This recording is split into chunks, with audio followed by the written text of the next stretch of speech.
Oh,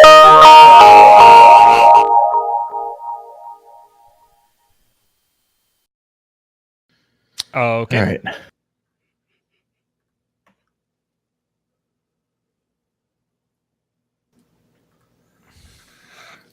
And welcome to the Crypto Basic Podcast. This is Friday flagship number 32. The date is August what is the date? Oh my God. August 9th, 2018. It's actually August 10th because this is being released tomorrow. That was the part that threw me off. And sorry, I wrote August 9th on the outline, so I take blame for that little hiccup. My bad.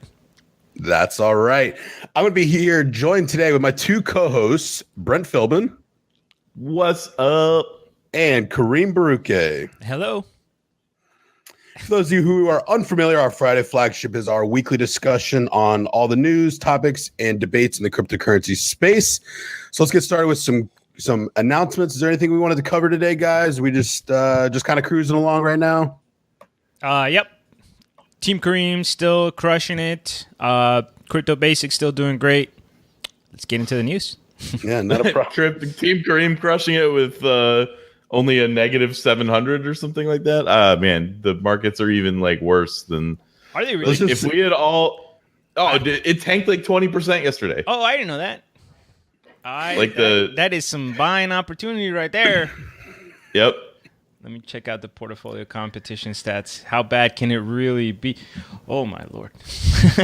Let's just say we picked a pretty bad time to start a portfolio competition. Oh man, hilarious. Anyways, let's kick off the news with a topic I found a little interesting. And Kareem, why don't you get us started on this? The New York Stock Exchange owner said that Bitcoin could be the first worldwide currency. Your thoughts? Yeah, so this isn't just a matter of opinion. This is actually a strategy on their part, which I think this is really big. I think this is really big news for the space overall. So here's basically what happens. The New York Stock Exchange is owned by a company called the Intercontinental Exchange, ICE. And they are forming a new company called BAKT, like BAKKT, BAKT. And the whole point of the company is to try to be a bridge between, or they say a bridge between Wall Street, Main Street, and Bitcoin. So back in December, when they had asked this company, the Intercontinental Exchange, if they were interested in cryptocurrency, they downplayed it. They're like, no, we're not trying to jump into anything or whatever. But the whole time, really, behind the scenes, they're working on this super ambitious project that's trying to capitalize on making Bitcoin global and solidifying themselves in the center of that global unit, you know? So basically, here's where the story came from. The CEO, his name is Jeffrey Sprecher. I don't know. You guys are white. How do you pronounce that? Brent, you're up. Maybe Sprecher. Oh, Sprecher makes sense. Maybe Sprecher, maybe Sprecher. So anyway, this guy's the founder, the chairman, the CEO of the company that owns the New York Stock Exchange. So obviously this guy has some influence. And he said that using the infrastructure that they're going to create in BAKT, he thinks that Bitcoin could become a currency for global payments. And his quote was, Bitcoin would greatly simplify the movement of global money, and it has the potential to become the first worldwide currency. And as part of this launch, they're partnering up with other companies. Some of them you may have heard of. For example, Microsoft, they do technology, and Starbucks is also signed up and is a partner in this project and they're going to be one of the people that are going to be basically they're engaging in payment processing, so you could use Bitcoin or Ethereum at Starbucks. And obviously there's other companies trying to do that, but I think it's different when you're talking about something with as much influence and power as like the New York Stock Exchange. So anyway, I have one more quote that I want to discuss, but any thoughts before I do that, guys? Well, I mean, yeah, the important part for me is coming, but it is really funny that now we mentioned them kind of getting a little bit more warm towards crypto a few weeks ago. But it is funny that if you go back a few months, it's like, no, with that, no, it's bad, it's dumb. Meanwhile, all right, boys, Let's get ready to go. Yeah, let's get ready to corner this market. Nobody say anything good about crypto until we're ready to put this out. I mean, we've joked for a long time that, they've been using this opportunity to buy dips and manipulate the markets. And this doesn't particularly come as surprising news to me at all.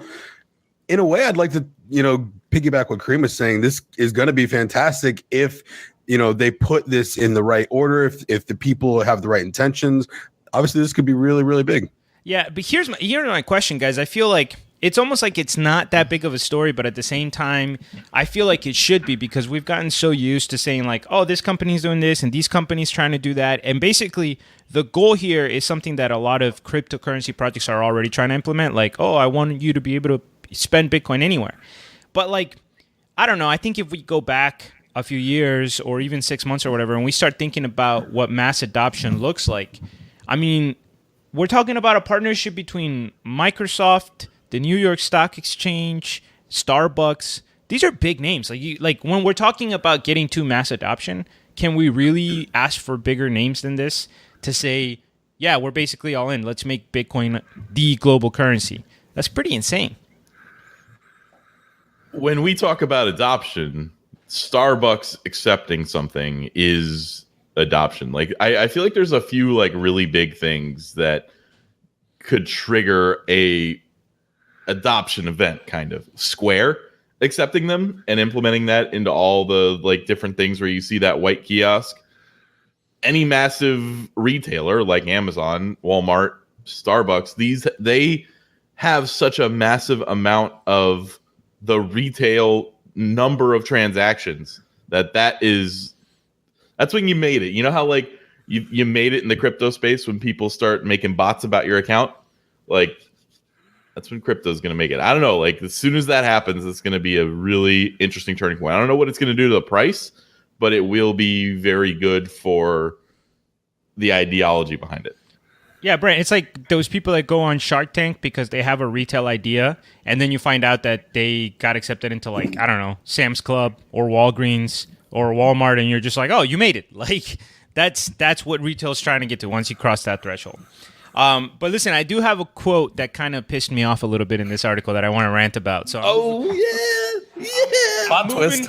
I'm moving my rant to the beginning of the article. So I found this quote hilarious, and I find this sentiment in so many industries, and it really makes me roll my eyes. So this is one of the things that the guy said.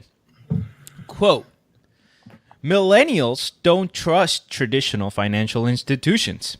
To gain their trust, banks, brokerages, and asset managers can use a currency that millennials believe in, like Bitcoin. Using digital currencies brings a lot of sizzle. All right, so here's a spoiler alert. You ready for this? Maybe millennials don't trust financial institutions because they've been systematically fucking everybody over for the last 40 years, not because you don't have shiny stuff. You know what I'm saying? Like, come on now. Like, it's so ridiculous how little credit an entire generation of people get. Like, oh, if you have cool millennial stuff, like, just say you have Bitcoin, and then they'll come over and ask you to manage their portfolios.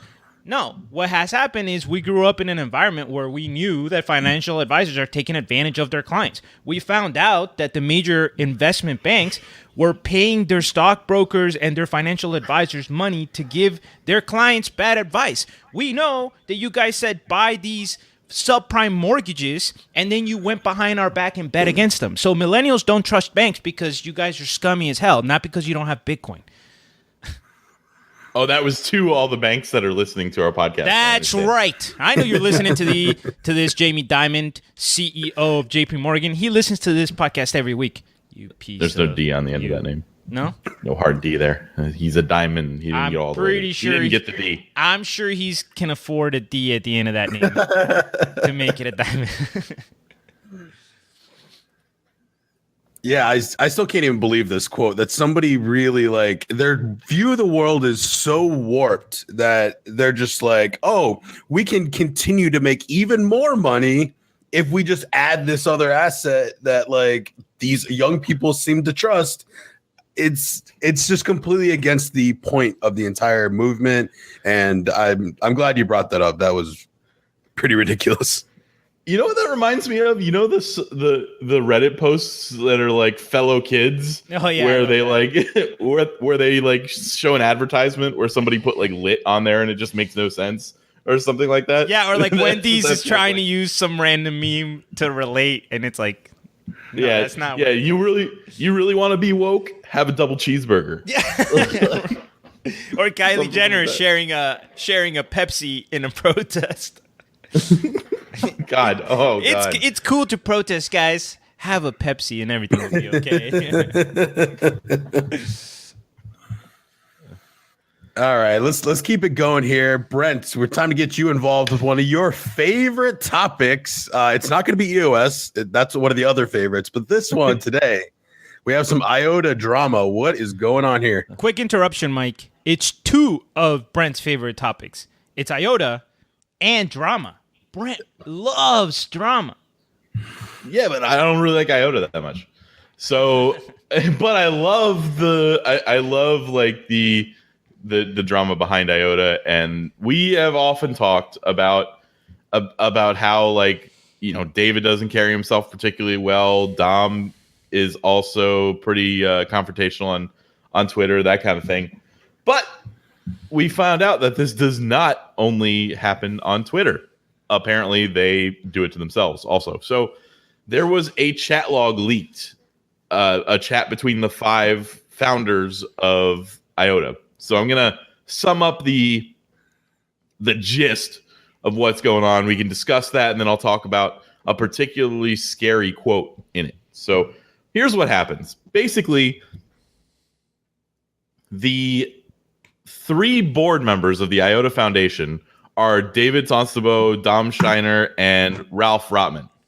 And I didn't really know who Ralph was, so that means he must be a reasonable person. And based on these chat logs, he seems to be one. But we knew who the other 2 were.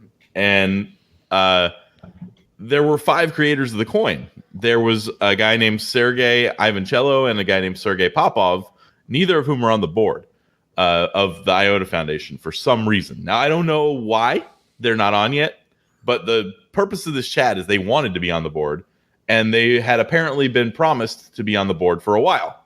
But Dom Shiner is kind of blocking this because he sees them coming on the board as proxy votes for David, and apparently he doesn't like David, and Dom has a little bit more power than the others in the power struggle. So he's kind of making it take longer, apparently, according to the chats and what's going back and forth. So these guys just freak out. They're like, all right, I'm sick of this shit. We're not waiting anymore. Like, you need to have us on the board. And he's like, well, you know, we've got these different laws that we have to worry about. So finally, this guy, Sergey, just like hits the nuclear button, and he goes by CFB in the chat. And he says, all right, if you don't make me on the board in an hour, I'm going to release all these chat logs and tell the world, and then they're going to hate you. And then Dom is like, what the hell? Like, I said we could get on a call tomorrow and figure this out. Like, what is going on? You're just going to like threaten me? Then David starts popping in, and he's like, yeah, he'll do it. He'll do it. Yeah, I wouldn't mess with him. He'll do it. So so even though David wasn't the one who like said, oh, I'm going to release the chat logs, he was like, literally, he's like, oh, you better do it next hour. He's going to do it. So obviously they did not figure this out in 1 hour. And he did that. So CFB did that thing in game theory where he made that public announcement that would be too much of a detriment to his own personal like credibility if he didn't stick by what he said. So he released all the chat logs and put them out there. So since the chat logs were released, the IOTA Foundation has put out an update. This throughout all of this, by the way, the Ralph guy seems very reasonable and trying to be like, guys, what's the difference between 24 minutes and 24 hours? Like, we're just trying to get on a call tomorrow. This has all been done. IOTA Foundation says they're going to have a memo on the day that you're listening to this. There should be a memo coming out saying that they all agree to add these people to the board, that they're just waiting on finishing the legal parts. So before we go into the piece that I really was worried about, I will say that like I'm not sure how common behind the scenes fights are in like tech. It's probably fairly common. So this kind of thing probably happens all the time. But what doesn't happen all the time is somebody being like, "All right, I'm just gonna release all this. So what you gonna do about that?" Yeah, and I think that, look, it's tough to tell, obviously. We don't know how many projects are dealing with what kinds of fights or whatever.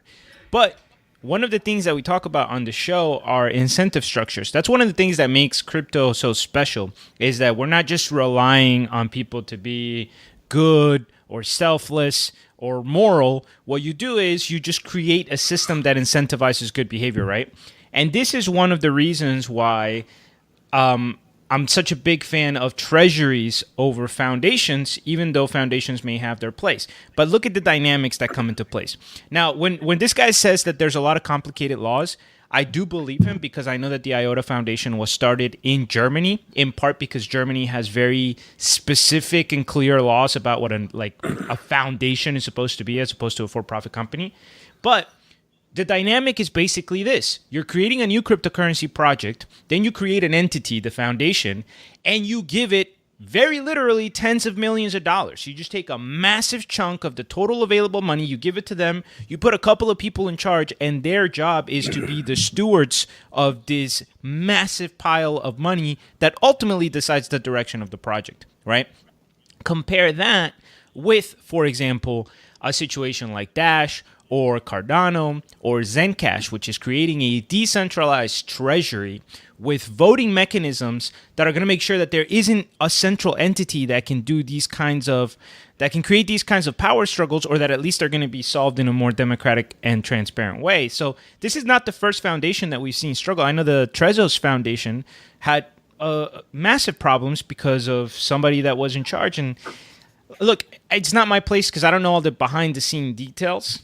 But all I'm saying is that it doesn't shock me when you create an entity and you give it tens of millions of dollars and you give it basically all the power over stewardship, and then there's just a small group of people that get to decide the future of that foundation and what it does.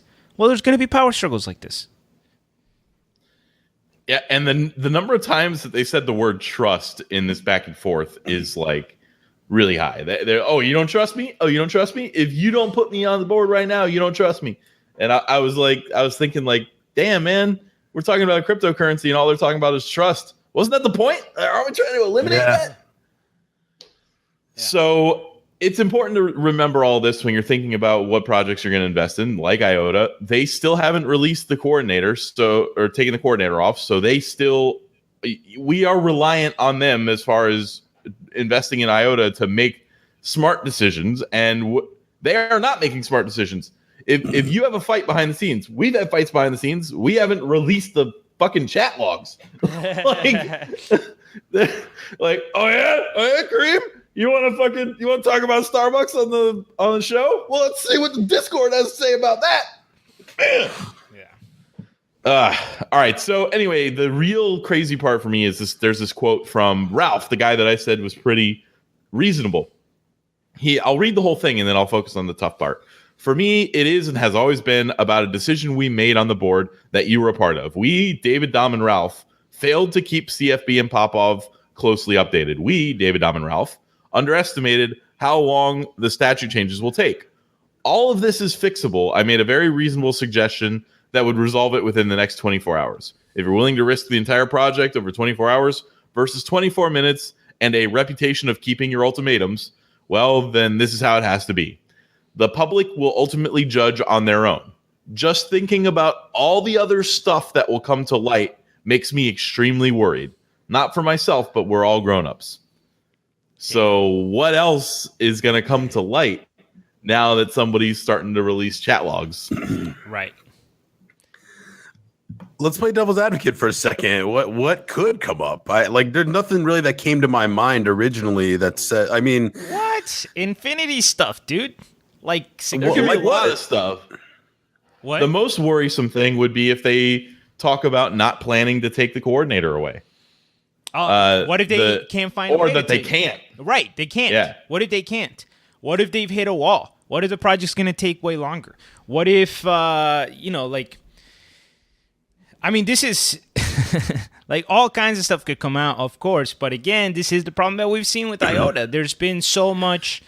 It's like the opposite of transparency, honestly, with IOTA. Like IOTA's position, and you could even defend this position. I'm not necessarily attacking them, but I saw interviews with David when they had problems with their own crypto that they rolled out, which you're definitely not supposed to do with curl P. As you guys remember, they had to take that down and substitute it by something that was standardized. When the MIT team said that they found a security flaw, they freaked out. They basically said that there was an assassination piece, that they were trying to smear IOTA, but they had to take the curl P out.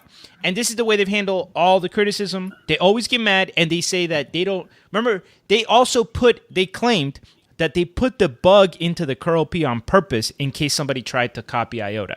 So it's all about secrecy, and it's all about, like, they have a genius product, they don't want anybody to copy. Okay, fine. But this is the price we pay. We have no clue what's going on behind the scenes. One of the most frustrating parts with crypto sometimes is that we've run into a bunch of megamaniacs, narcissists, people that are running companies and controlling a lot of the decisions that are going on behind the scenes. And we've talked about this several times with IOTA specifically, but these guys are not the kind of people you want to have, a business with. They're not the kind of people you want to invest your crypto in. It may succeed. They may be brilliant enough to pull this off, but I think they're going to do it with a lot of, chopping off corners, taking shortcuts, having selfish intentions. I just really think that, if you are invested in IOTA, you need to take a long, hard look at what you're investing in. Yeah, they also very clearly were calling this blowing up the project. They were like, if you release this, it's blowing up the project. Look, so it was like... There's obviously, too, an underlying schism, guys, right? Because let's be real. Why has there been so much resistance? So listen, I don't know IOTA super, super well, but from what I remember, Evangello and the other guy that you mentioned here, Popov, they were part of the white paper and the development team. So it seems like what's happening here is a schism between the development team, which is led by people like Sustenbo and who's obviously trying to get Evangello involved, and the people who are leading the foundation. Why is there such a resistance to get the development team on the board? Well, and why are they so worried that they would just be votes for David? Well, obviously, the people on the board are worried that David wants to do some things that they're not okay with, and that having these guys on is going to just add those votes. So there's already some kind of underlying schism, which I'm sure that there's differences of opinion in many projects of which way to go. But look at the way that it's going about. Like you said, they're willing to blow up the project and expose themselves like this in a way that doesn't help anybody just because, like, they're fighting so hard. What I find super interesting about going from 3 to 5 is that it's like 3 of 5 is quite literally like a 51% attack on a foundation. So even if David created this originally with himself and 2 others, even if those people disagreed with him on many topics, if he had a plan from the start to go from 3 to 5, as long as he was able to control those other 2 votes, no matter what, he would be able to pass anything that they were voting on. So that's a very interesting number to me, because he might just have had this all along in his back pocket to say, okay, well, if these guys decide that they're going to not follow along with the plan that I have, well, then I'm going to have a way to implement my plan down the line. Yeah. And look, at the end of the day, I think it comes down to maybe IOTA has, like you said, good technology and everything, but it's going to be tough for IOTA to compete when so much energy has to go into this kind of stuff, when you have projects like Vitalik has a group of geniuses under him trying to make Ethereum better. IOHK is developing Cardano at a rapid pace. You have, you know what I'm saying? Like there's a lot of good projects out there that seem to be a little bit more focused, and that's going to be tough competition for IOTA if the main developers and the foundation people are spending their day fighting via email and trying to do damage control.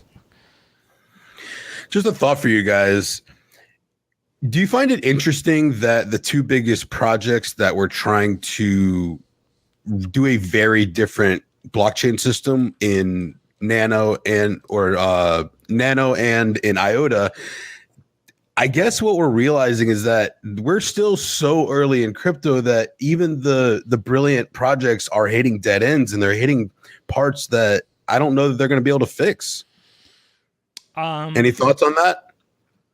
I don't necessarily agree with that characterization. Like, yes, IOTA was the first one to implement the Tangle, but there are other projects trying to implement the Tangle, and they're going about it in a more slow, methodical way, right? Like, how many Tangle type chains do we have? Well, like, for example, that you can think of. Well, Zencash is working on implementing a block drag stack structure. And also, Ethereum was a new form. Don't forget, like, yeah, okay, IOTA is different and it came afterwards, but Ethereum was a different style platform. Also, Neo's delegated Byzantine style, whatever. There's like, I would say that there's a couple of projects that are doing their own thing, but there's a difference between a united and professional development team and a not united and professional development team. I don't think that IOTA is just hitting a wall because the technology is too difficult. I think that IOTA has taken a high variance approach. They handle criticism in a particular way. They blow up their project in a particular way that helped them get into the top 20 market cap or whatever. But also they have these high variance situations. I don't think that it's just a product of them trying something new. Props to their subreddit, at least, for being reasonable about this.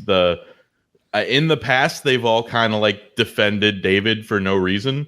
Like it almost like a Trump supporter situation where it's like, he's not really being an asshole on Twitter. He's just, he's just saying things and they're coming out wrong. Speaks his mind. Or he speaks his mind. Whatever. But so they would say things like, it doesn't matter that he's doing that and stuff. But it kind of does when you get down to like stuff like this. So, but in there, the IOTA subreddit was really like not happy about this. They were all like, we need answers. There was a whole thread about this particular phrase. Just thinking about all the other stuff that will come to light makes me extremely worried. Everybody's speculating on that. They're like, we need to know what he's talking about. Yeah, speculation is probably worse than truth at this point. They need to. Yeah, because it could be anything. It could even be a boat. Yeah. That's a good way to end it, I think. Yeah.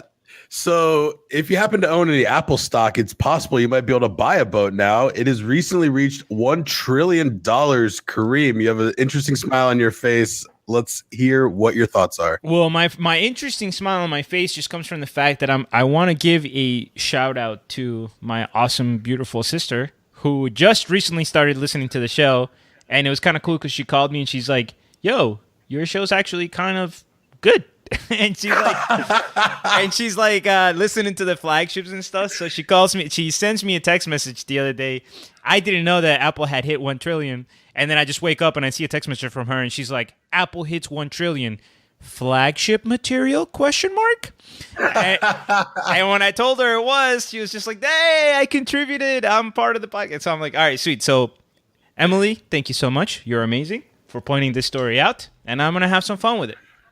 Thank you so much. Real quick before you go on, what you described with your sister about her reaction has been super common for me as well. People will be like, they'll just hit me up out of the blue and they're like, so that podcast actually pretty good. I'm like, yeah, I know. I've been telling you that for a little while. They're like, yeah, but like I listened to it. It's actually good. I'm like, I know. I never asked her to listen because whatever, they're not into crypto. It's not like I go to all my friends who aren't into crypto and I'm like, hey, go listen to me. Go listen to me talk about crypto because you're my friend. But anyway, so you don't have to listen, but you should subscribe. Yeah, that's true. Hello again. I just wanted to say hello again to Kareem's sister. Hi. Brent always thought my sister was pretty. All right. Anyway, so Apple, not as pretty as you. Thank you. Hits 1 trillion market cap, guys. It is the first company in history for the United States listed as a U.S. company that hits a 1 trillion market cap. So this happened after, number one, they released that their returns for this quarter were higher than was expected. And also, they used some of the tax break money. Well, I don't want to say they probably did use some of the tax break money, but Apple usually does stock buybacks. And this quarter, they bought $20 billion worth of stock back. So that obviously also helps increase the price. So, whatever. Everybody knows Apple. So for this story, I just want to do some fun statistics and some fun context and stuff like that. Before you go on, actually, I want to stop you just for a brief second. I vaguely understand the concept of a stock buyback, and I understand the purpose, but are they allowed to structure it in a way that they can kind of do it how they wish? Because I know that the stock market is very heavily regulated for good reason. Is this something they can just announce, like, we're just going to buy this much this week, or are there regulations on, how they announce these kind of things? Because this is a big deal to a lot of people's money. I'm sure that there is some kind of regulation as to. There's probably more regulations involved with like what board members or executives can and can't do with their stock before the news goes public. Like if you know that you're about to announce you're going to buy $20 billion worth of stock tomorrow, maybe you can't act on that information until it goes public. I'm sure. But in general, yes, companies can buy their own stock back at any time. They're a free agent in the market that can use their funds to buy back their own stock. So... All right, interesting comparisons. Number one, Apple's stock market capitalization right now is greater than ExxonMobil, Procter & Gamble, and AT&T combined. It makes up 4% of the total market capitalization for the S&P 500. And since its initial public offering in 1980, Apple has grown 50,000%. In that same time period, the S&P grew 2,000%. So Apple has obviously outgrown the S&P 500 significantly. Moonshot. I know everybody's wondering this question, so I'll have this statistic. If you invested $990 in Apple when it launched, today that would be worth about $500,000.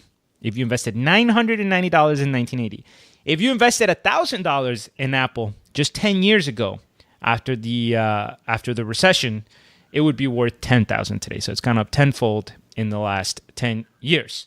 All right, but now I want to have some fun with some random statistics and facts and context. Number one, I'm going to complain. I think Apple gets a little bit too much credit or not enough hate for how much tax evasion they do. And they have mastered this to a level that is like uncomparable. They set up multiple corporations, for example, in Ireland, where they basically just like have that company buy the iPhones really cheap and sell them really expensive. So all the profit comes out in Ireland, even though it's being manufactured in China and the technology is being developed in the United States. So the main reason why I'm against how much tax evasion Apple does, because a lot of us might be like, well, look, at the end of the day, it's money that the company has made. But I think that most people don't realize how much of Apple's profit is a result of the very society and those taxpayers that funded the research that made the technology possible. So all of these things that I'm about to mention are incorporated, are part of the smartphone, part of Apple's business model, and were ultimately funded by U.S. taxpayer dollars, okay? So number one, touchscreens. The touchscreen was developed by two University of Delaware researchers with funding from the National Science Foundation. And they eventually founded a company called Fingerworks, which was acquired by Apple. The multi-core processor was developed by Stanford University in 1995 using funding from the Department of Defense. The microprocessor, funding from DARPA. The cellular technology in general was funded by the U.S. military. The internet was funded by DARPA. GPS was funded by the Department of Defense, the Navy, and NASA. Siri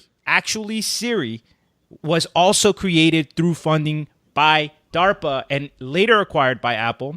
And the same thing goes even for something like lithium-ion batteries from the Department of Energy and the National Science Fund. So the argument that I want to make here is all of the technological components that make the iPhone possible are a result of U.S. taxpayers. So to cheat U.S. taxpayers, in my opinion, is more egregious than most people realize. Okay, Mike, all right, making faces. Let's go. Let's do it. I don't necessarily like picking disagreements with you, but I'm just going to put out a couple points and I'll let you shred them apart. So my thoughts are... Challenge accepted. Yeah, to me, all right. So when the research gets funded by a government organization, to me, the government's doing that for their own benefit in whatever that means. They took this technology, they did whatever they chose to do with this research, and whatever the open market chooses to do with the technological advances, I don't believe Apple, based on this description, I don't believe Apple it should be exceptionally crucified for this. And I think the only reason that this is a story right now is because of how much money they're actually making. So these little tiny pieces that they're shaving off wherever they can, which most people do, I just think it's magnified because of how much larger the company is. Okay, so multiple points that you're making, and I think some of them are valid, and I think some of them need extra context. Number one, Apple is considered to be one of the companies that led the way in this form of tax evasion. That sets up multiple places in multiple countries in order to just create like a circle of fake accounting that whose only purpose is to cheat U.S. taxpayers. Number two, I want to make something very clear. I am not against the fact that the that the public funding that created these technologies was used by a company like Apple to make money. What I am against is that then those companies use all of their newfound wealth and research specifically to cheat the very taxpayers that funded their research. Apple can make $100 billion, and the founder of Apple can be the second or third or fifth richest man in the world. I don't fault him for that. Here's the problem, though. Once they start systematically cheating the tax system, they're cutting off the future, because the reason Apple exists is because the companies in the 1940s, 50s, and 60s and 70s, they were paying their revenue, and that tax money was creating future benefit for our society. Imagine if all of that tax revenue instead would have been created at the Cayman Islands. So ExxonMobil and Microsoft were paying all of their tax revenue to some little country somewhere, and we don't have that revenue, so we don't fund this research, so we don't get that company. My main argument is I'm not trying to cap prosperity. You could take any public technology and go to the moon with it. But I am against systematic tax evasion that ultimately screws the very population that made it possible. And by the way, why is Apple $1 trillion market cap? Is it because of Zimbabwe?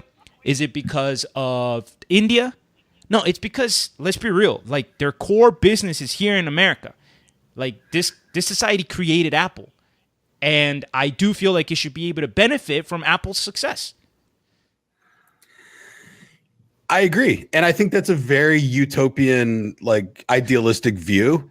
What I don't see is how you expect major businesses to not play by the rules of the game. Like, unfortunately, the system is so broken that they kind of don't have a choice, but just if they have options to save money, they're probably going to do it just like any other business is going to do. Yes. And then the extra layer of context that I would add is that those businesses bribed politicians to change the rules. So I agree. Well, okay, but just because there was corruption that allowed shitty rules to come into place doesn't mean that we should just live with those rules and not criticize them. So what is the solution? Look, fine. When I look at a company like Apple, a very simple solution for me is you get taxed based on consumption in the U.S. If 60% of your profits come from the U.S., guess what? You have to pay as if 60% of your profits are in the U.S. I don't care if you did an accounting trick that says that actually your business is based in the Cayman Islands. That nobody wins. Everybody gets screwed. So just because they were able to, and not just Apple, absolutely, this is the entire business community over the last 60 years in the United States and everything. But just because they bribed politicians into create a corrupt system that screws us as taxpayers doesn't mean that we shouldn't criticize it and that we shouldn't push our government to fix it and just say to Apple, no, you can't do that. You can't just have one office in Ireland and then stop paying taxes. Why would that be logical? I completely agree with you that it's not logical. I do not support this. I do not like this. I don't think this is good for the world. I don't think this is good for the people. I think this is selfish. I think this is unfortunate for the countries that are being, shorted. However, I personally don't know how much Apple influenced these laws that were made in the first place. I don't know if they were stuffing people's pockets. I don't know who was. Certainly people currently are, have been, etc. These things are unfortunately just what we have to look in on. I agree with you that, yes, I would love for this to change. I just don't see how that's practical. Right. Okay. So, and just last thing is, I'm not solely blaming Apple. I'm just adding this as a caveat for people to have, number one, some context, and number two, I don't think it's that utopian. Just getting taxed based on the revenue. That's one of the least utopian things I've ever said. I can get utopian. That is not utopian. You make money, Okay. you pay your taxes. But I do have one other interesting fact. Number one, Apple's not the first $1 trillion company ever. The first $1 trillion company was actually PetroChina, which is the Chinese-owned oil company. In 2007, after they went public, they hit 1.1 trillion very briefly. So interesting little fact. And then this one was actually really surprising to me. Apple is still not the most valuable company in the world even today, because most business analysts, like when you're selling a business or that kind of stuff, they don't really look at market cap. They look at something called enterprise value, which takes into account operating income, capital structure, and everything else. And by those standards, as of June, the most valuable company in the world is Amazon. Actually, $80 billion more valuable than Apple. Not surprising at all. I wonder what the enterprise value is for MoviePass, because their market cap is less than the price of a two-bedroom, two-bathroom home in Fort Lauderdale. So, oh my goodness. Their market cap yesterday was 180,000. Are you their serious? Market cap. Yeah. I didn't even know they were a public company. It was something ridiculous like that. Yeah, they're public. Random little side tangent on this MoviePass situation. They did a 250-1 reverse split because their price was tanking so fast, and they needed to be like at a certain threshold to like not get delisted from exchanges. And you couldn't even tell that they did the 250-1 reverse split, because within 2 days the price was the same. So now they're like 7 cents a share. Their all-time high, like 3 months ago, is 8,500 a share. Wow. What a shit show of a company that is like whatever the opposite of Apple is doing. So a couple of random comments that I didn't get in there about Apple. One, I don't blame Apple for this. I don't know if they did any of the bribing, but they're taking advantage of the system that is in place and they're exploiting it. They should. That's their incentive. They should do exactly what they are given. They shouldn't have that option, but since they do, they don't need to pay taxes for fucking moral reasons. Like, if they're allowed to get away from them, they should. And the other thing is, I don't understand how they're so profitable, because I hate everything that they're doing. So, like, I was the biggest Apple fanboy on planet Earth. I had every iPhone, starting with the first one. I had every iteration. Like, I didn't miss any of them. I hit the S's, the not S's, the 3Gs, up until the 6 Plus. And then I finally switched to Android. I'm like, wow, this is so much better. What am I doing? But there was no bigger Apple fanboy than me. And anyway, so those are my 2 comments on Apple. Real quick, Brent, just for anyone curious, what is your favorite phone in the market right now? Oh, I'm thinking about going to Switch, and I might just go Android and just take the plunge. Wait like 2 weeks, and then the Note 9 will be out. Note 9? Yep. It's going to be slightly better than the S9 Plus, which is what I have right now. And then of course there's blockchain phones coming out, or whatever that means. But I don't know if I don't know if I want my phone to like have to update. Well, if it's got blockchain block. in the name, then I would pay double, obviously. Yeah. Don't worry, we're going to talk about some great applications for blockchain technology in a little bit. Oh, really? Alrighty, next up, a very interesting clash of the Titans. Apparently, Vitalik and Charles are going to have a debate. Brent, your thoughts? We mentioned a couple weeks ago on that first roundtable episode that Vitalik and Charles kind of went at it on Reddit a little bit. I think it was on that episode. It might have been a flagship, but whatever the case, we didn't understand what they were saying. During an update for Cardano, Charles said that Reddit is not the place to have a debate. And he and Vitalik have agreed to have the debate on a blog where they ask and answer each other's questions. So they're going to have like some sort of public debate disagreement. Again, Charles has said he and Vitalik differ greatly on some of their opinions, but he still respects the hell out of the guy. So compare that to David and whatever the fuck. Yeah, I love this story for a variety of reasons.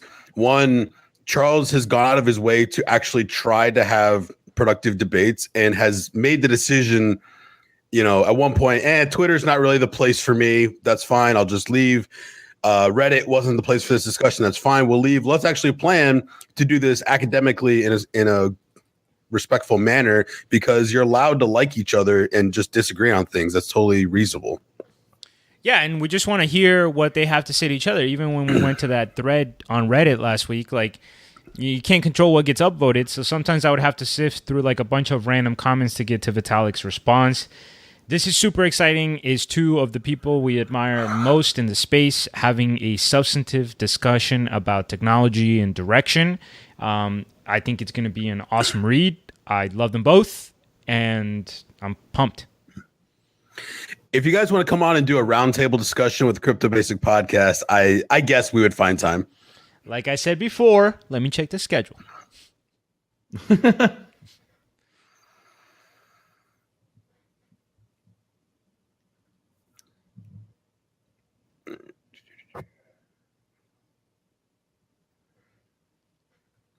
Hey, YouTube. All right, Brent. So next up, we have a possible combination of stories here with the roundtable that we've covered recently. What else is going on? No, with the roundtable that we're going to release on Monday. I don't understand any of these words.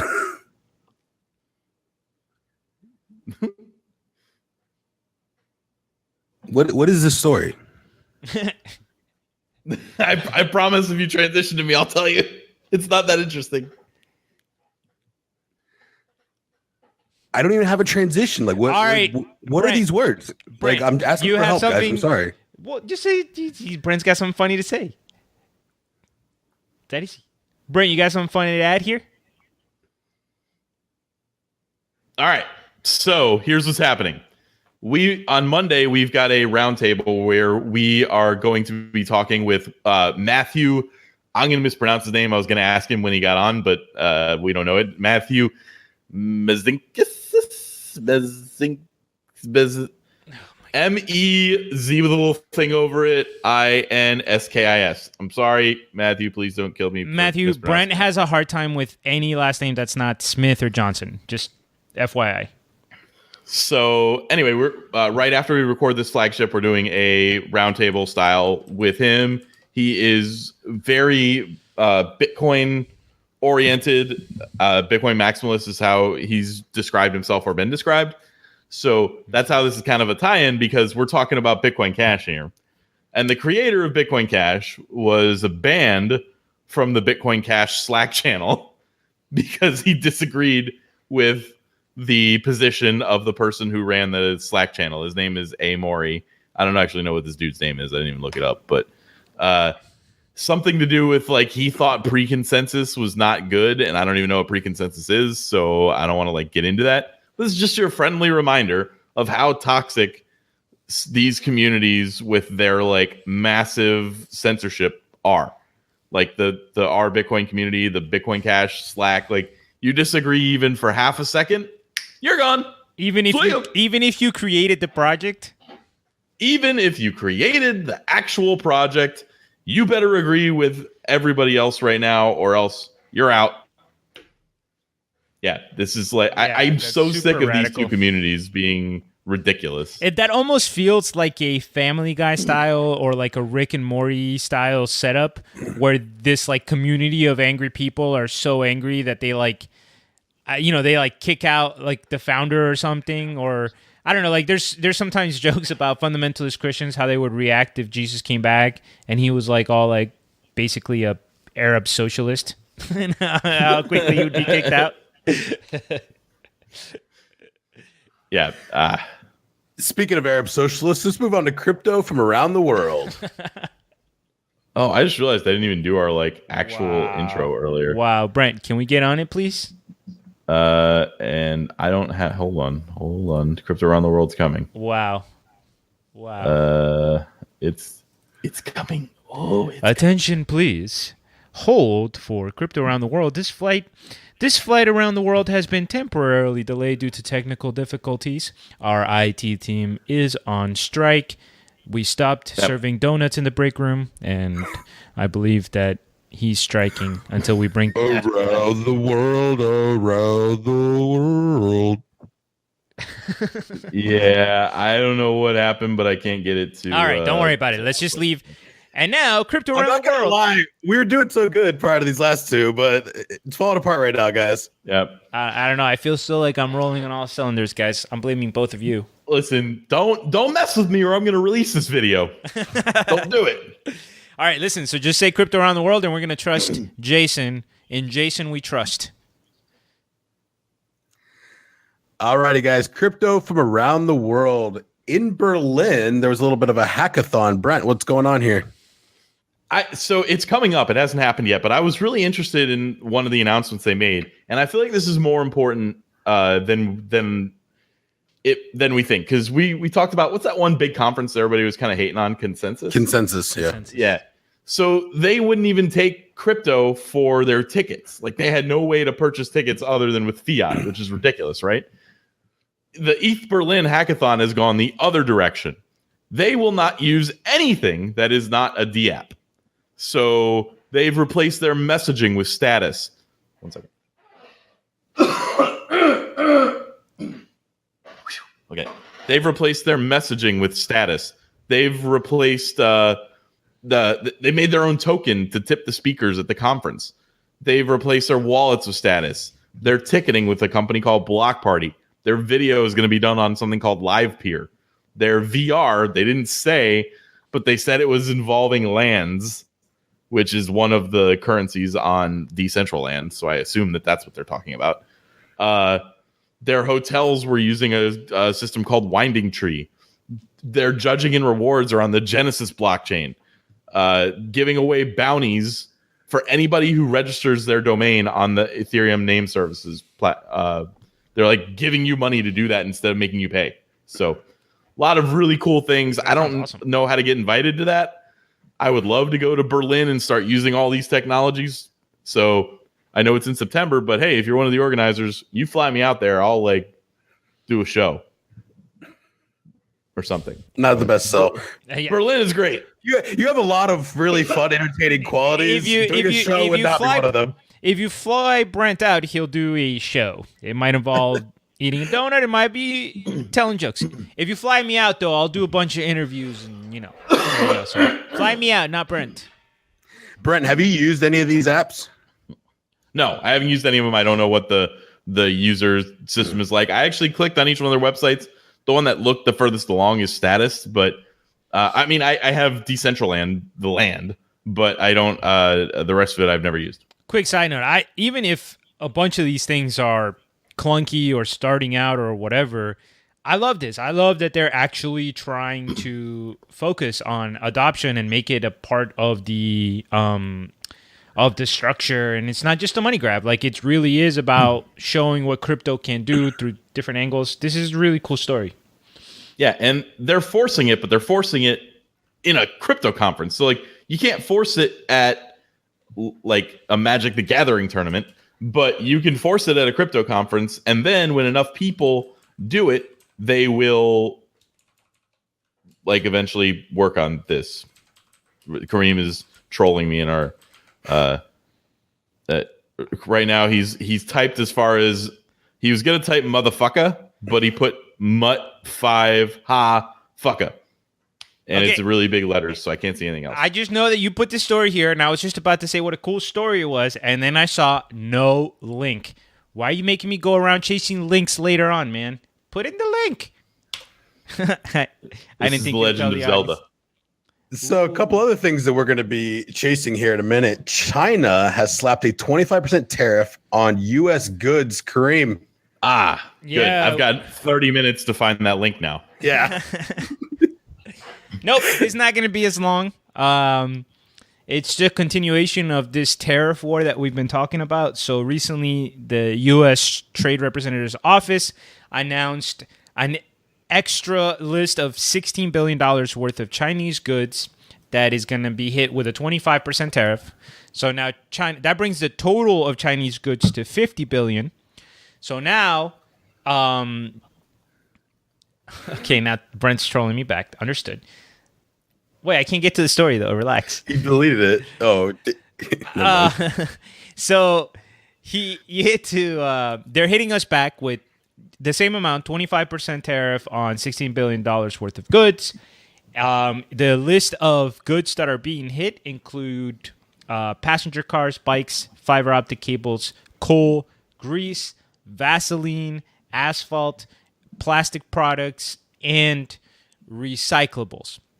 And as an explanation, of course, this is my best Donald Trump impression. He tweeted this: China is targeting our farmers, who they know I love and respect, as a way of getting to me to continue allowing them to take advantage of the U.S. They are being vicious in what will be their failed attempt. We are being nice until now. China made $517 billion. Sad. No, I'm just kidding. He didn't say sad. But anyway, so this is the logic. We're still going back and forth. It's going to be hard to tell how much keeps going up and up. I'm sure that if the U.S. responds by adding more tariffs, China's going to do the same thing. But the interesting thing here is to remember with these tariffs, everybody always thinks of them in the terms of like China and the U.S., right? Like as if they are cohesive entities, but they're really not. It's like individual industries. This isn't pro-America or pro-China or anti-America. Like look at these list of products. Well, if you make bikes or fiber optic cables or Vaseline or asphalt or plastic products, you're getting screwed because you're getting hit with tariffs. There's all kinds of U.S. businesses that are not being affected at all.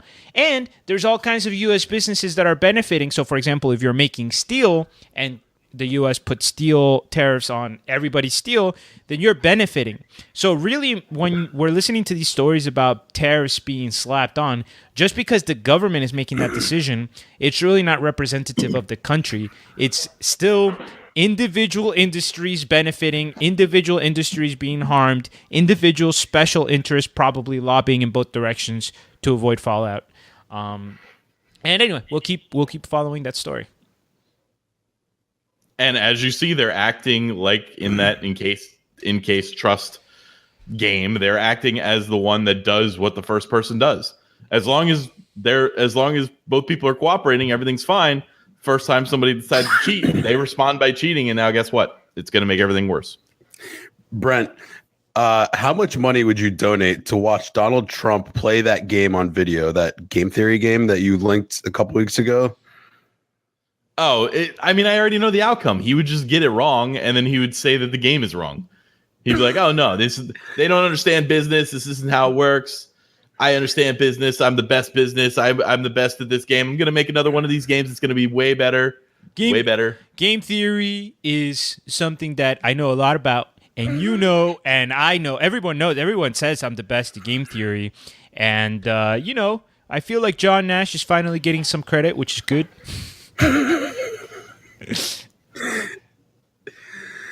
Anywho, we're gonna move on a little bit. Brent, your other buddy Justin's son has formed a strategic partnership. What's going on here? All right, so I want to give credit where it's due. Right before we got on the air, I got to remember who sent this. Ishimoku-san in the Discord threw this out, and he even gave the perfect tagline. He said, "TRX is finally a shitcoin," and it now is official. Tron has formed a partnership with Moshroom, not Mushroom, Mosh, like Mosh Pit, Moshroom, a leading portable smart toilet supplier in China. The two partners will work on blockchain technologies, especially cross-border settlement with cryptocurrencies. Leading portable smart toilet in China. So now just think about this. Your toilet with blockchain. Shitcoin. Think about it. Yeah. I will say that I've used a Japanese toilet one time. This is a toilet supplier from China. I don't know how similar they are, but the Japanese toilet I used in this, it was called Tanaka of Tokyo. It was amazing. It has all these buttons on the side, and like I went in my brother went in to use it, man, and he's like, you need to go in there and use that toilet because it's the most amazing thing that's ever happened. So you press the button, it gives you like a new little like layer of stuff to sit on. So you sit on that and you're fine. And then you poop. And then when you're done pooping, you got a button that starts bideting you, and it's like sprays you, gets you all clean down there. Next button blow dries you. So and it all happens with the push of a button on the side of the toilet. You feel so clean, so fresh. I'm on board with this. Smart toilets, let's make these global because we don't have them here, and I want more of them. Yeah, I was going to say, Brent, this is like the exact thing that your life has been building up for. The moment where you found this toilet, how long is it going to be before you get one? I already looked into how much they were as soon as I came home. If I had a home, it would have one of these toilets. They're like $2,000. Like they're the price of like a great OLED curved TV. Which one would I rather have? This toilet or a toilet? I don't know about this one, but a smart toilet that does all those things, not close. And there were buttons that I didn't even try, and I don't know what they do. But they can't be bad. Brent, can we expect some TRX in your portfolio soon? Then, now that your interests are waning? You know what? I need to do a little bit of research on what Mushroom is and exactly like how smart their toilets are, because I don't want to be like, if they're like Justin Sun smart, then they're not going to have like the blow drying. They're not going to have like the bidet. They're going to like outsource that shit. But it's going to be the best marketing of all time. Yeah, it's going to look cool as hell. It's going to be like neon green. And it's going to be a hype machine. Every time you take a poop, it's going to get so excited for you. Wow, fantastic. Every time you flush, it tells you the price of TRX. You had some amazing diet today. Your fiber is through the roof. You're not even going to believe tomorrow what your diet's going to look like once we analyze it.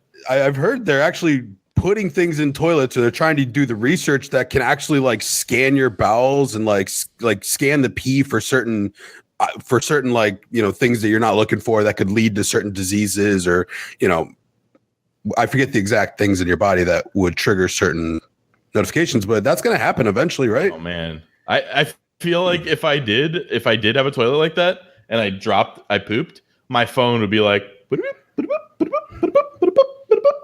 and it'd be like, how did this even get in here? Like, what is this? Is that a road code? It would be like, did you just eat a whole other bag of white chocolate covered pretzels again? Stop it. Well, it would have saved you a trip to WebMD for sure. And a lot of stress. That's true. I would have felt way less stressed out about that if I had a smart toilet.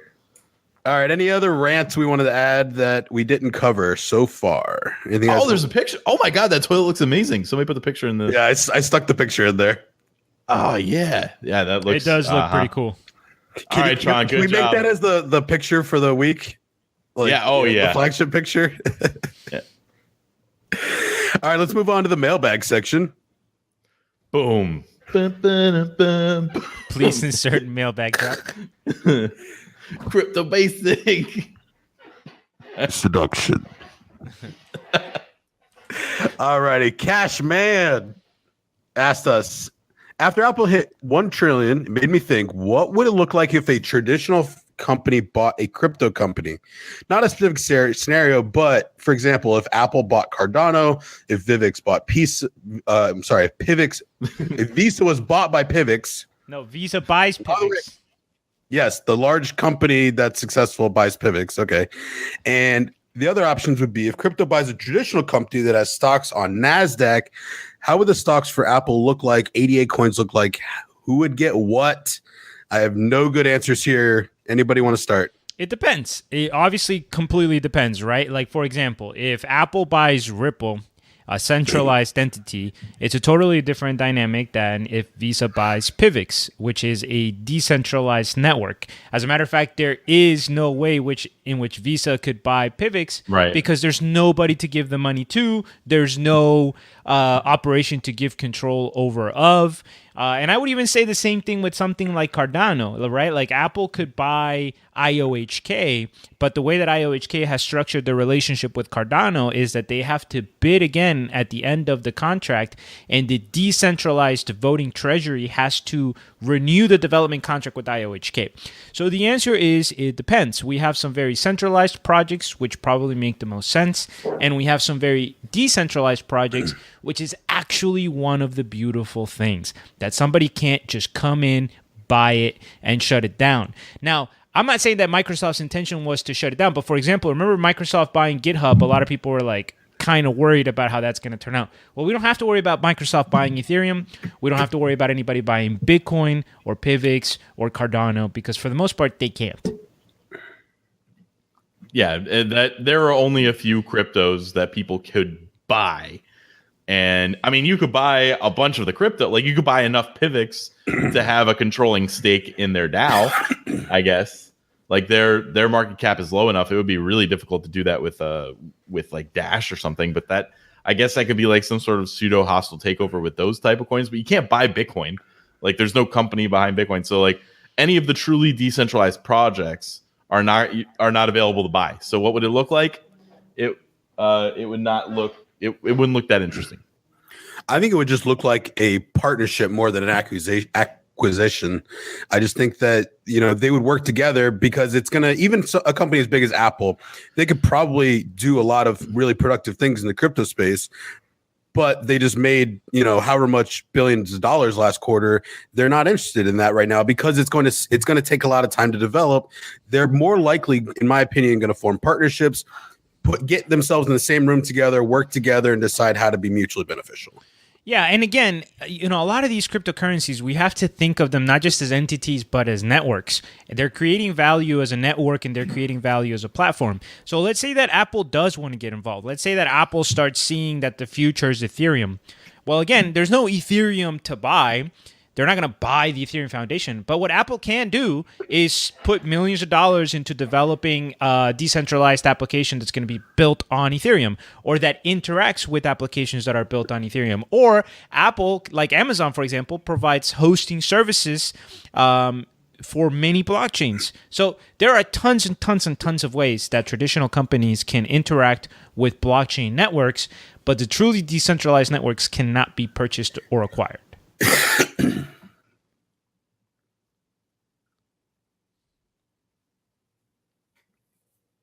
Anything else on this question, guys? Alrighty.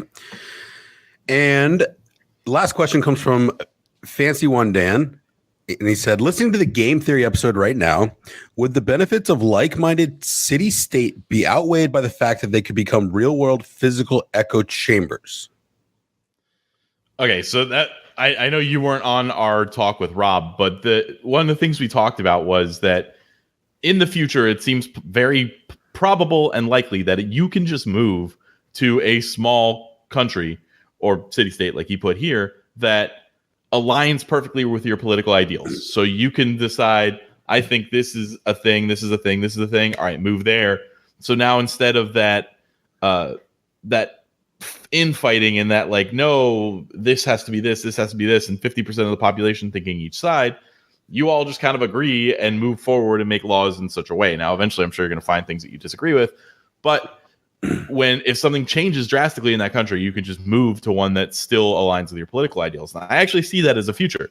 But what he's asking here is the benefit of being able to move to wherever you think is the best political climate outweighed by the fact that you're literally moving into an echo chamber. Which is an interesting thought that we didn't explore on the episode. So I know the echo chambers are a serious problem right now. But honestly, I don't know how big of a problem they'd be if all the people that are in like the echo chamber of anti-vaxxing moved to an island where they could all not vaccinate and die. Like, I don't know. Like there would be very clear repercussions to that echo chamber in that scenario.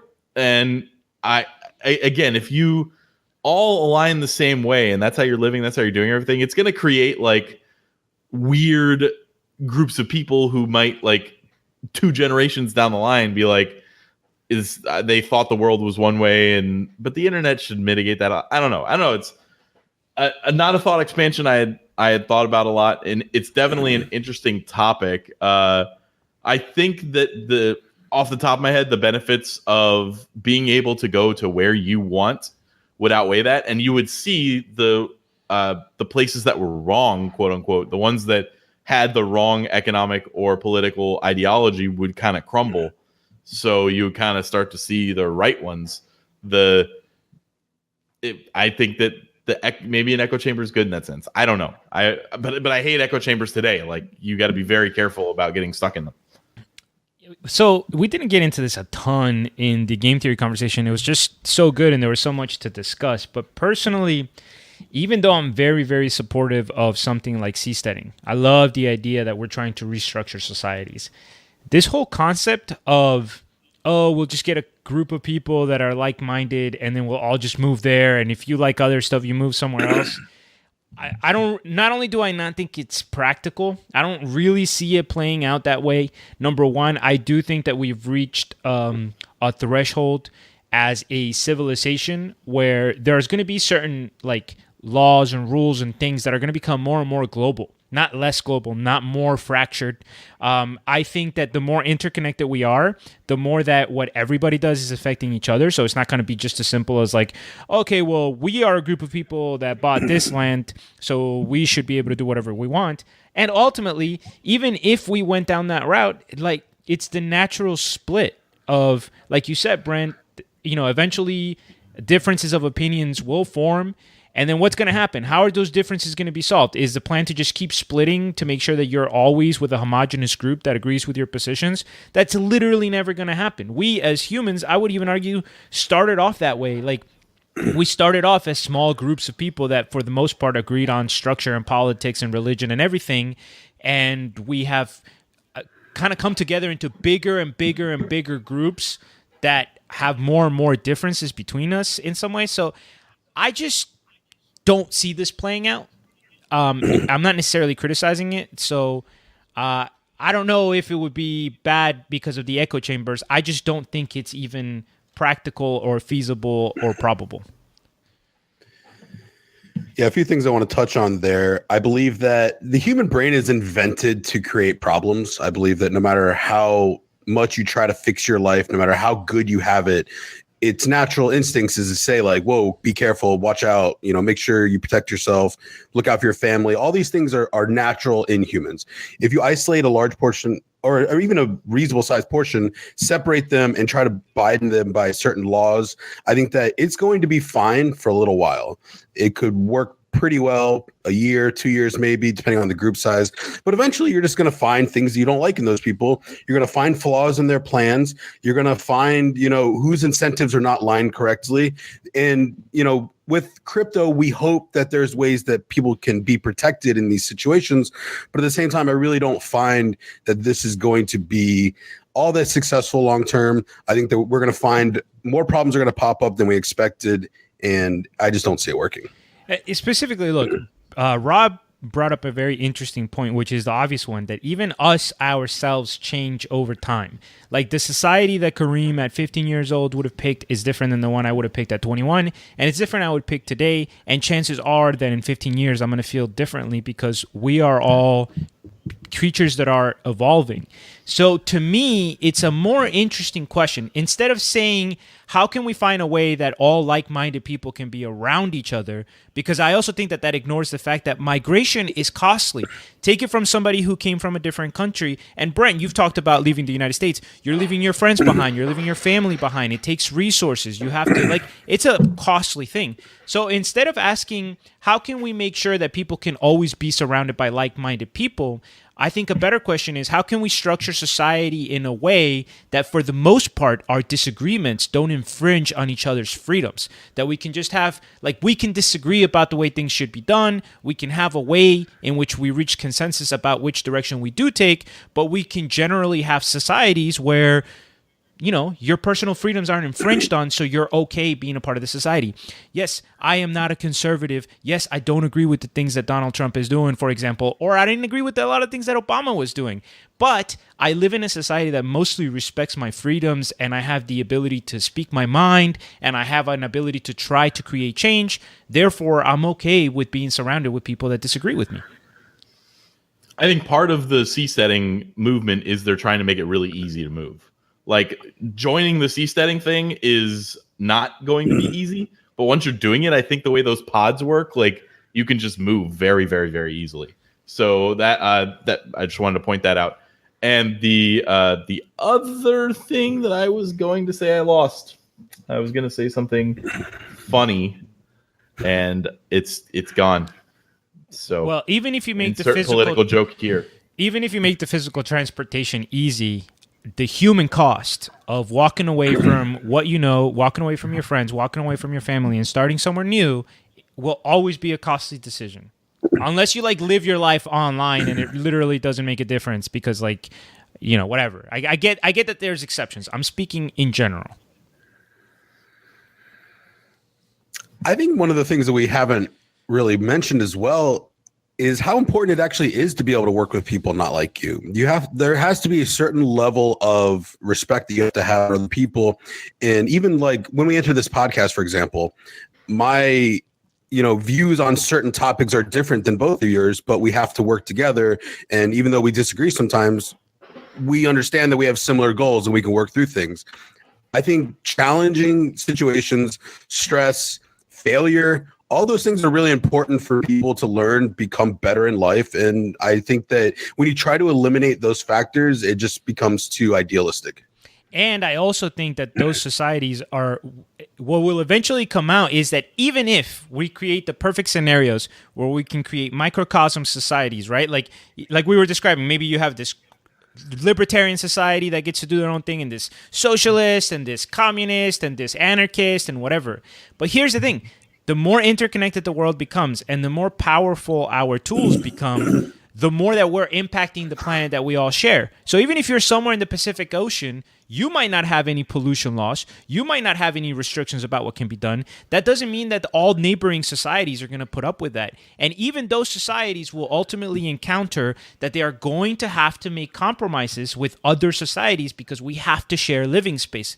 Maybe not immediately, but overall. That's why so many countries have pollution agreements. That's why so many countries have signed carbon emission agreements, and this is just the beginning of the global system. That's going to become even more prevalent in the future. There are going to be multi-societal agreements that these societies will have to abide by. So if the idea is just like, if we get together, we could do whatever we want, I think that that's a total pipe dream. Yeah, maybe. I don't know. It's hard to say. I want to see it happen. I want to see how it starts to work. We can see a little bit of it now, like companies almost in the United States. Like there are people who will move from one company to another because of the political ideology of the company. So like maybe you go work at Zappos because you like everything about how Zappos does business and their company culture, and you've moved from, I don't know, being like a random contractor, which is on the other side of the spectrum. So I think that we kind of see it a little. I mean, but also some people are stuck in companies, or they feel like they are, and they won't move their jobs. So that very small.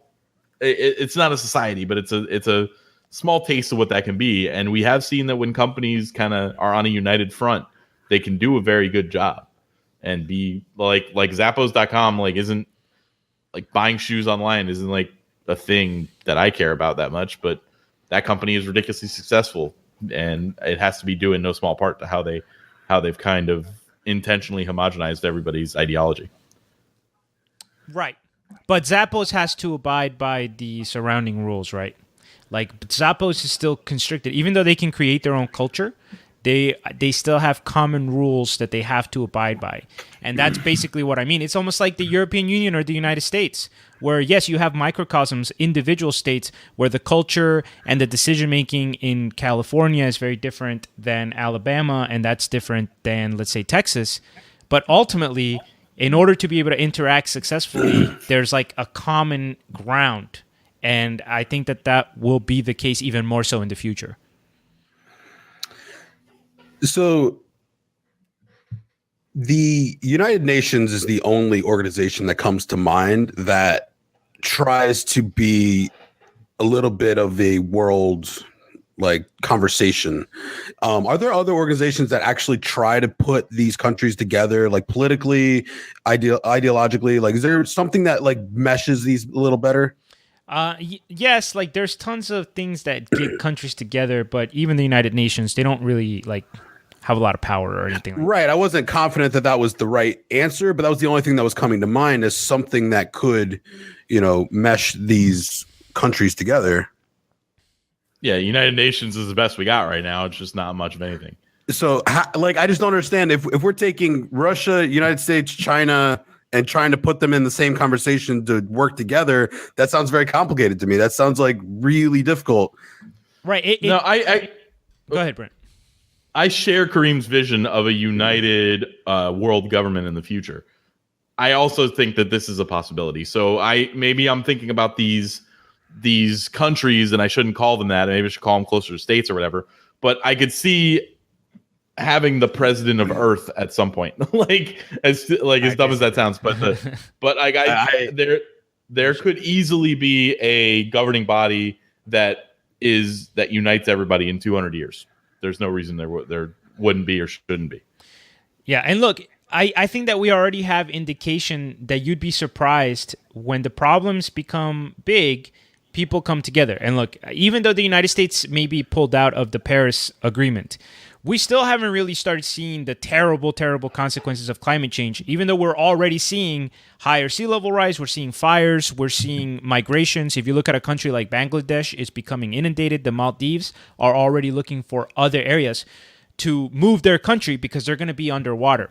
So you had literally every major country in the world, including countries like Saudi Arabia, who are dependent on oil, sign an agreement to begin reducing carbon emissions. Let's go 5 years in the future and let's say that things are getting a lot worse and that nothing's been done. The popular pressure on all governments to start doing something about it becomes greater and greater. And even if there's not one government body that rules over Russia, China, and the United States, it doesn't mean that Russia, China, and the United States and the European Union can't come together and have a shared mutual agreement. And that's what I mean when I say that future societies, even if they're small, are going to have to compromise because they're still going to be a part of an interconnected world.